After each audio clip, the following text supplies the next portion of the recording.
This is a Voymonk video voiceover. And last time I talked about Anne with an E. And I was prattling a bit about lighthouses, which I wasn't exactly still sure.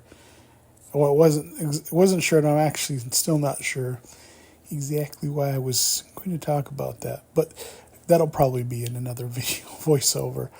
Specifically, when I was talking about Anne with an E, I was talking about plots and character development. And I kind of wanted to go into that a little bit more as far as the reason I feel that these things are pretty important as far as my experience and what I like, and maybe get more specific about the details of what I mean.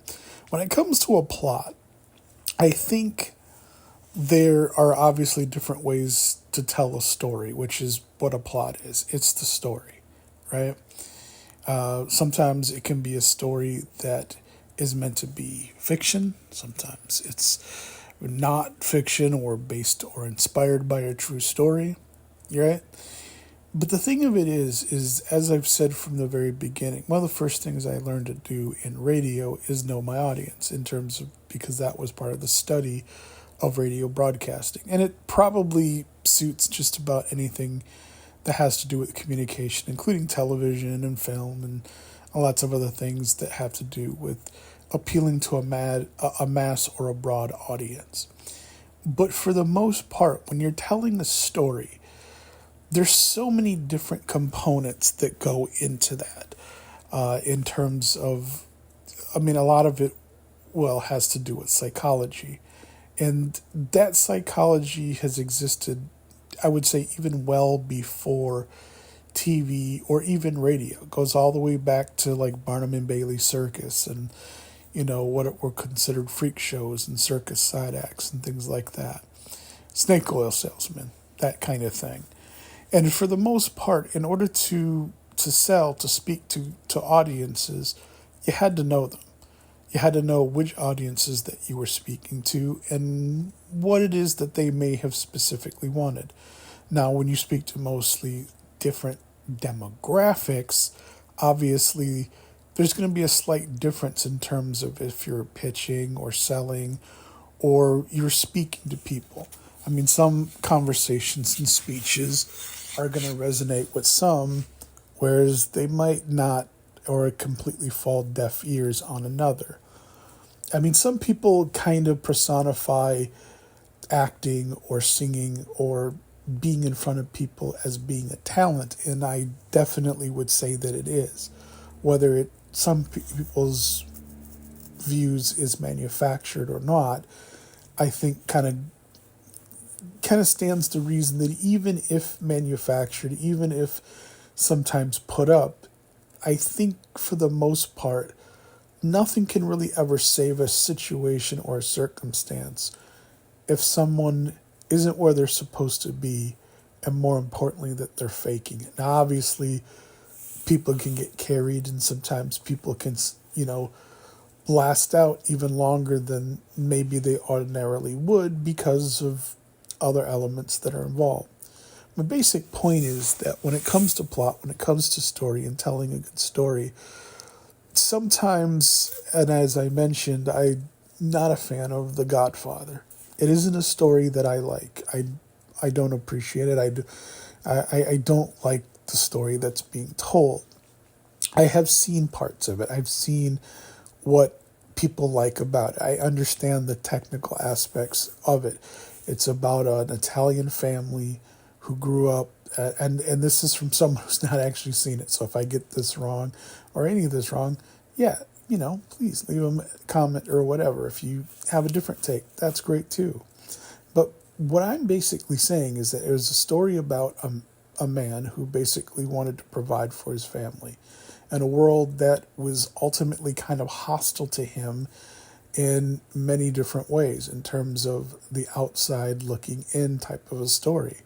And so in order to make inroads or to make a way through, that seemed to be kind of the premise of it, and kind of going into the minutia and the little idiosyncrasies that are life and, of course, fiction, to tell that story about Don Corleone or whatever, who's making his way in his life through this, this trap, this maze, this thing that he has to do. Because again, that's what a story is, right?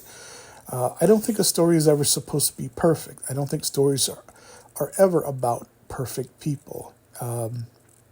Give an example, modeling.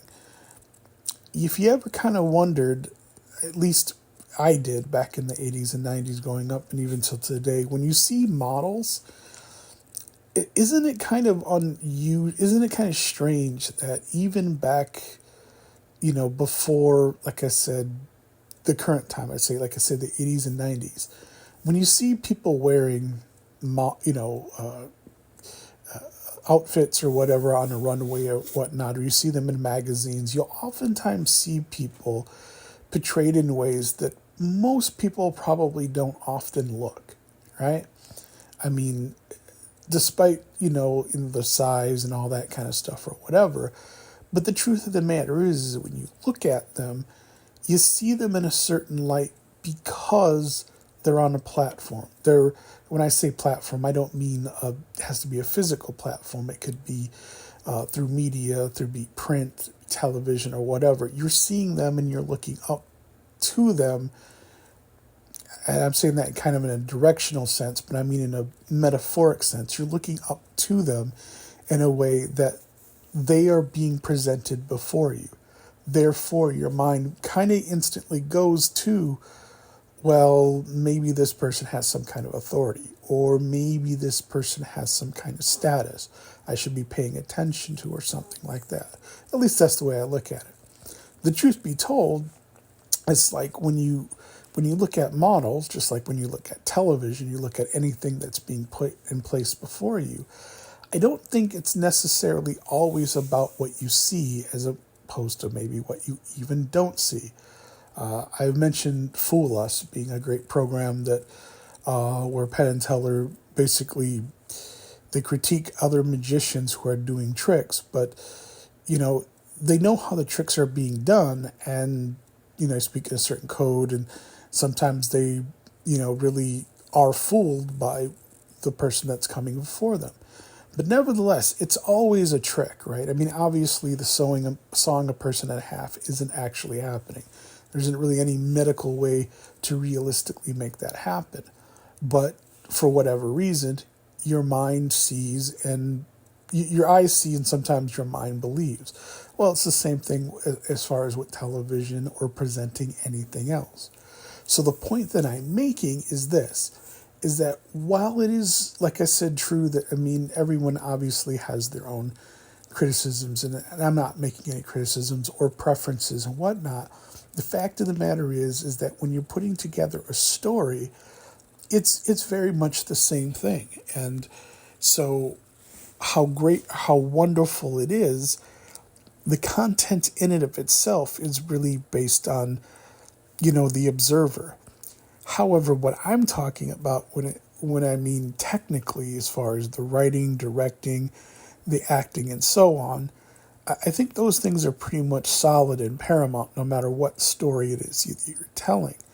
Because I think while sometimes you can get away with doing things, based on need, or getting away with things because you have to, I don't think there's any substitute when it comes to the elements that I mentioned.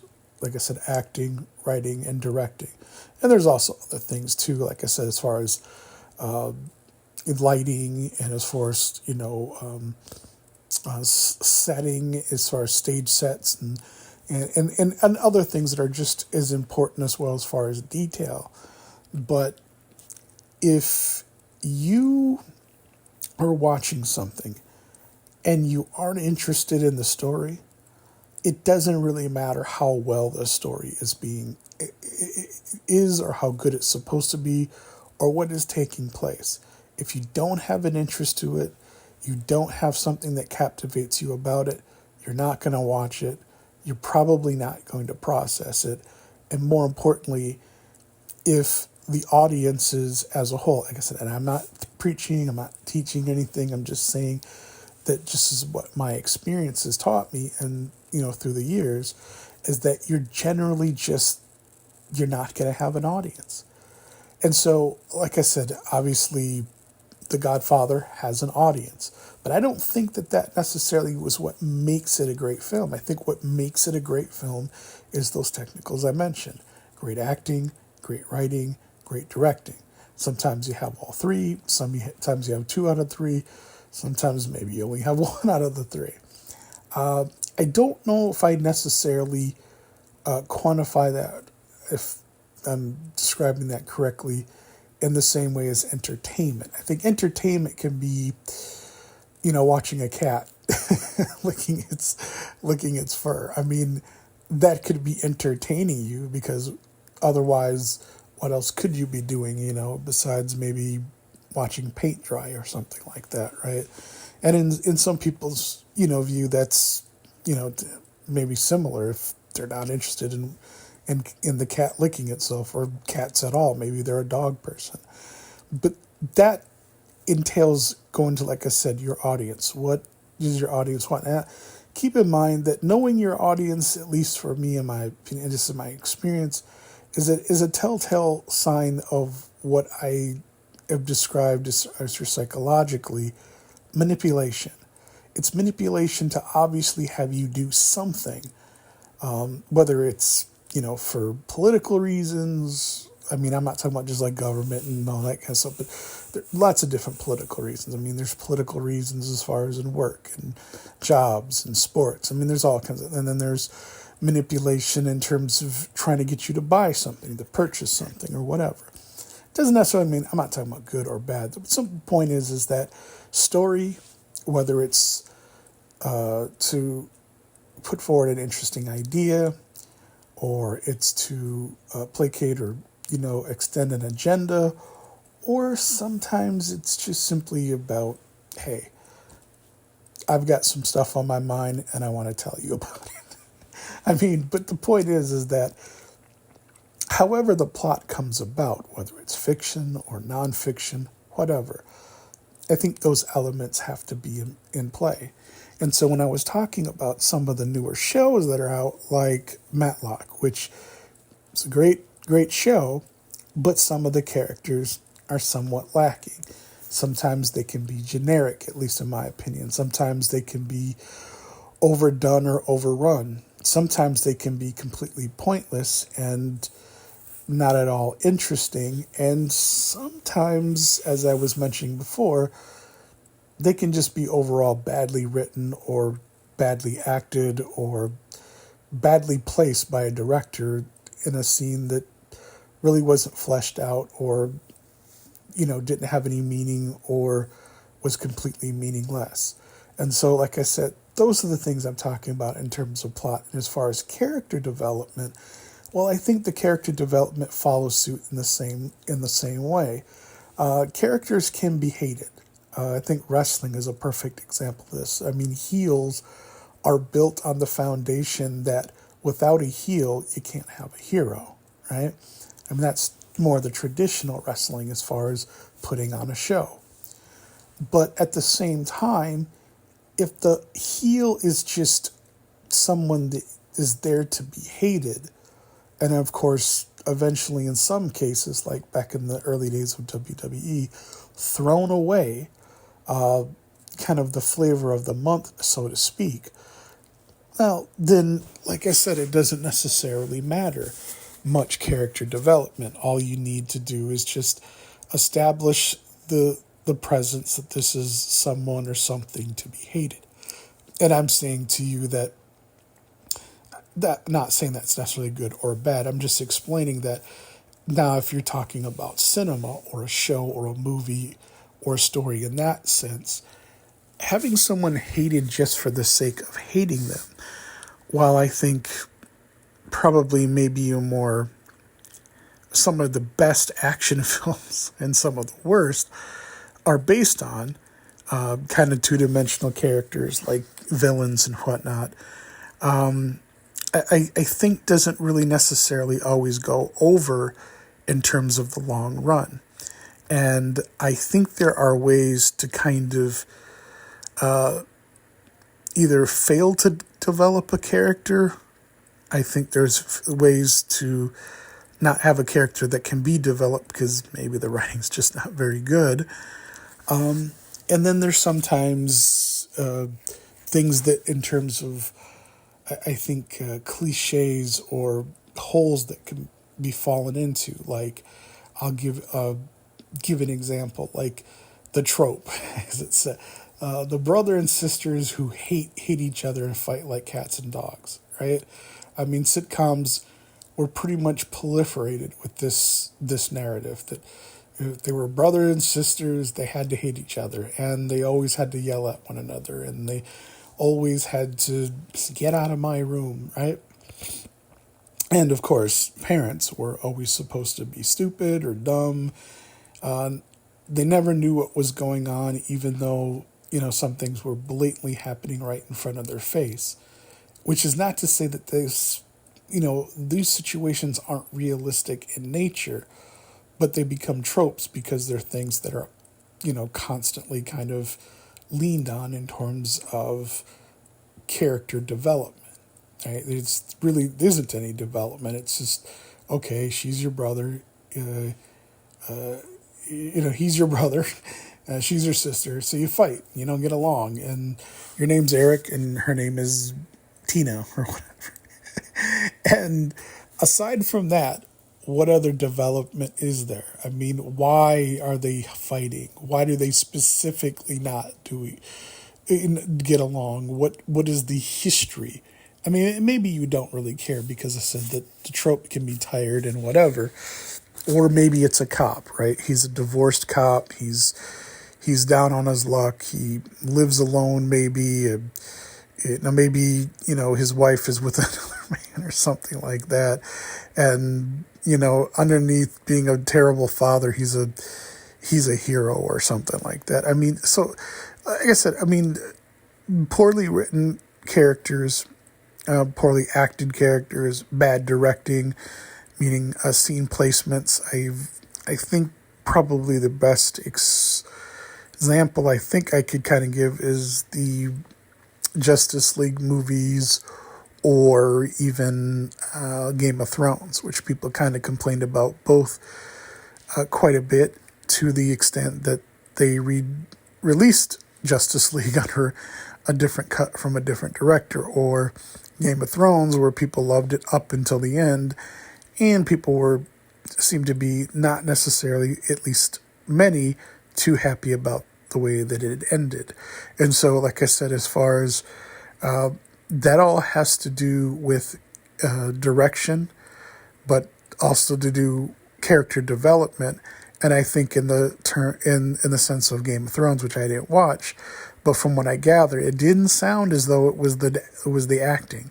It didn't necessarily sound so much that it was just the writing, because I don't think that a show does well up until a certain point, and then the writers just simply don't know what they're doing anymore and throw it away. At the same time, as far as the directing and that kind of thing, I think if it wasn't at least up to some kind of snuff, then I don't think it would have been there. But the point is that it went somewhere that the audience just didn't want to go. And in some cases, they rejected it altogether. And some people demanded a different version when it came to the Justice League. And, it's, like I said, the point being is that that's what I mean in terms of plot, character development, and how that is important, at least to me. I wouldn't say it's always so important or the most important, say, an action film. If I'm just there to, eat some popcorn, drink some soda, and just kind of get into some mindless, thoughtless violence just for fun, to take my mind off of whatever I'm not interested in tackling at the time, then that's okay. But when I'm really trying to get into a series or a TV show or whatever, well, then I think, one, like with the Godfather, I have to be interested in the story, no matter how well or not well it's done in terms of those elements, right? I have to be interested in the story. And then if I'm interested in the story, then, like I said, those elements have to come in. I mean, who is this person? Why should I care? Are they, do I like them? If I don't like them, I mean, is it because they're just not likable? Meaning like they're just a bad guy and all I know about them is that they're bad and, they're overall just not interesting.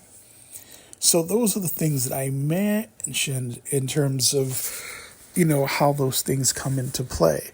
Other elements definitely are important, at least to me, as far as, like I said, that experience. But I can't say enough about, like I said, it's all going to come to the story. Because I would say, and I had mentioned about, what makes bad movies fun or good, or like Mystery Science Theater 3000. I think, and I could be wrong, obviously, I said, I think the thing that's loved about some really bad movies that wind up being liked is that, sooner or later, matter of time, even though all those elements may have failed for one of another reason, if it's a story that you're actually kind of interested in, there's something to me almost magical, comical, and whatnot about it that maybe it's kind of like a car wreck. It's like no matter how gory or terrible or bad it might be, sometimes you just want to look, right, to see what it is. Like, just how, down the rabbit hole do you go? And so, I don't know if that's necessarily a good or a bad thing in terms of overall anything. Like I said, I'm not making any criticisms and I'm not preaching or telling people what to think. I'm just explaining my experience and what's important to me, what I value as far as whether I watch a series or a TV show or not. And what I'm looking for when it comes to content, in terms of these things, these are the things I'm talking about, the basics. Why don't most people go to McDonald's? Well, it could be the price, but maybe it could be the experience. Maybe the place that you go to get McDonald's, it's not prepared right. It's not whatever. Or sometimes it's just you're just not getting what it is that you came there to pay for, which is the food. And if it's not necessarily what you came there for, or it's not something that's good enough for you to have even stopped by in the first place, well, then the reason that they're not getting any business and the reason why they're not doing as well in sales is because that's just it. I think, at least in my experience, that the primary function for whatever success or failure is not there. If you want to have, I think, a good TV show or a movie, you got to start with a good story. And you also have to have those elements. And so much, I think, and I'm not criticizing this, but is in the way of what I was talking about, a cat licking its fur, which is entertaining. I'm not necessarily sure it's quite exactly the same thing as what people have, kind of come to expect, at least on the marketing side and the manipulating side. I think, this could be entertaining, but what you're hearing right now might not be a lot of things. I don't think this is a movie. I don't think this is a lot of other things. And so, but like I said, I don't think it's necessarily a bad thing, but I think sometimes there's room for things that we don't always know what it is. But I think when it comes to movies and films, I think it comes to television, I think the real reason, and there's some other things like, as I've mentioned about streaming and commercials and all that kind of stuff and whatnot. But I think it's also, and I think Netflix is kind of on at least a little bit of the right track when it comes to content and how it's developed. But yeah, I think it's going to come down to story, being able to do that story justice, and then of course bring along the elements that make it work. And so instead of maybe saying, well, this is the flavor of the month, let's just put them there. Let's see if it's entertaining or if it works, and then watch what happens. I don't know. I think that is a case for why it is we probably get a lot of the content that we have now, for good or bad.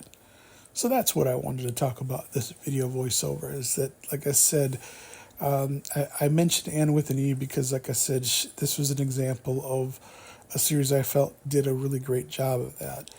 But it got canceled. And I think there's actually a lot of good shows that do get canceled. And I think many of the reasons why that is, in most respects, is because there are those elements and situations that I mentioned before in terms of lack of story or development of a character or bad writing or bad directing. I think there's also that that bar that sometimes is set either too low or too high in some cases, meaning that a lot of successful shows, they didn't necessarily start out as smashing successes. Seinfeld, I believe, was another example of a show that probably took a little time to hit its mark, and boy, when it did, eventually the audiences grew because they liked what they heard and they enjoyed his comedy and the stories that were being told. And so, like I said, to me, I think that is what is important as far as when I look for entertainment and the shows and series that I like.